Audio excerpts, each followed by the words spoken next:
Aujourd'hui sur Innovagri, nous avons fait le choix de présenter le semoir Primera pour répondre aux contraintes actuelles de la mise en place d'un couvert, mais aussi avec cette obligation de résultat et d'avoir cette approche semi-Adam pour passer notamment dans tous les débris végétaux. Donc ces semis de couverts ne se limitent plus aujourd'hui à la mise en place d'une simple moutarde qui se faisait autrefois ou qui peut encore se faire avec un semoir interculture. Aujourd'hui, dans la réflexion des agriculteurs, il y a un réel intérêt agronomique dans la mise en place du couvert, un pouvoir restructurant mais aussi financier. Et c'est la raison pour laquelle dans ces différentes approches, l'utilisation d'un semoir, d'un vrai réel semoir est intéressant pour la mise en place de ce couvert et notamment pour la partie obligation de résultat. Donc chez Amazon, on présente un système avec une dent très fine. Il s'agit d'un coutre qui fait 12 mm de large. Le but, c'est vraiment de dégager le fond sillon, d'écarter les débris végétaux et de pouvoir incorporer la graine dans de la terre fine.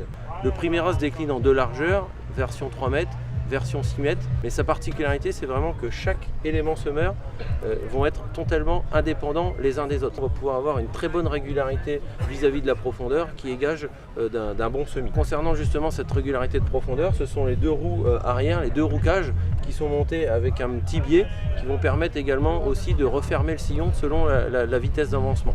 Sur l'arrière de la machine, on retrouvera également une herse flexi-doigt qui peut être accompagnée d'un tasse à près pour vraiment avoir cette faculté de rappuyer la ligne de semis, notamment en semis superficiel qui peut être intéressant pour conserver l'humidité du sol.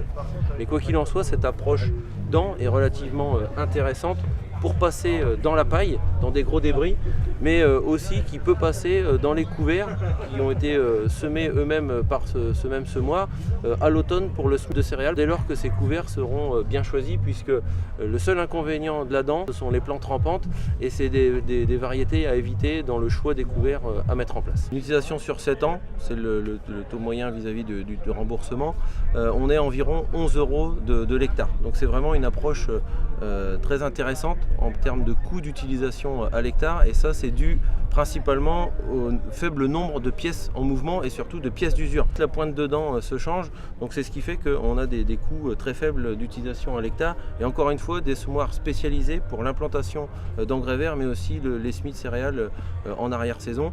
Et bien entendu, ce genre de semoirs peuvent accueillir l'isobus, les systèmes de réglage depuis la cabine, aussi à l'arrière avec le twin terminal pour tout ce qui est réglage du dosage, la coupure de tronçon, la marche arrêt automatique vis-à-vis de cette coupure de tronçon. Donc ça accueille vraiment tous ces dispositifs. La gamme est assez large au niveau Amazon concernant cette approche de semoir à dents. On vous a présenté le Primera qui est ici derrière moi. Il existe aussi le Cayena qui est un semoir à dents qui existe en 6 mètres de large, mais aussi le Condor qui lui existe en 12 mètres et 15 mètres, présenté également aujourd'hui sur Innovagri, qui répondent chacun à des approches différentes quant aux itinéraires culturaux. Donc il y a vraiment une réponse très large aujourd'hui chez Amazon pour votre agriculture et vos différentes façons de faire.